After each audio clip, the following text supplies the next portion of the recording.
Distel, on va revenir sur ce que disait Olivier Létang à propos du joueur Ayoub Boadi. Ça va être compliqué de le garder, ce joueur. Bien sûr, il fait une très bonne Coupe du Monde. Surtout, il a ce match référence contre le Brésil où tout le monde a vu son talent. C'est bien parce que c'est un joueur aujourd'hui qui montre aussi que les centres de formation français ont vraiment de la qualité. Et je remercie aussi le LOSC de lui avoir donné cette opportunité de pouvoir débuter en Ligue 1 et naturellement aussi de venir en équipe nationale et de rayonner avec le Maroc. Hanan, vous le voyez évoluer dans quel club, Ayoub Boadi? Aucune idée, la vérité. Surtout qu'on a vu qu'il y avait des propositions.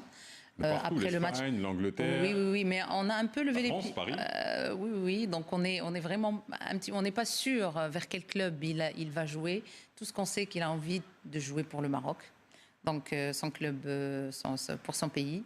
Et puis on verra pour le reste. Je ne peux pas prédire des choses qui peuvent être fausses pour le futur. Peut-être qu'il sera mieux pour lui. Peut-être vous avez une idée de est-ce qu'il est plutôt profil championnat d'Angleterre ou il doit rester en France, notamment au Paris Saint-Germain? Moi, je pense qu'il va rester en France. Ok, vous avez des informations? Quelque chose en moi me dit il va rester en France, il ne va pas aller ailleurs. Donc...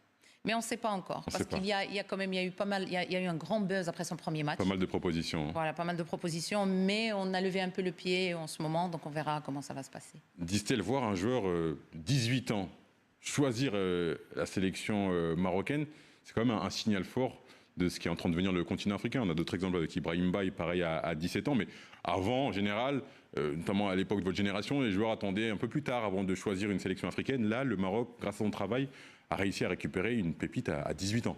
Exactement. À notre époque, on attendait vraiment la vingtaine avant de se décider. Mais maintenant, avec les résultats du Maroc, le dernier résultat, la dernière Coupe du Monde, qui était vraiment positif, ça donne un élan à tous ces jeunes joueurs de rejoindre leur sélection. Et il y a eu beaucoup d'avancées aussi en termes d'infrastructures, de logistique dans les sélections. Ce qui fait qu'aujourd'hui, les sélections africaines n'ont rien à envier aux sélections européennes.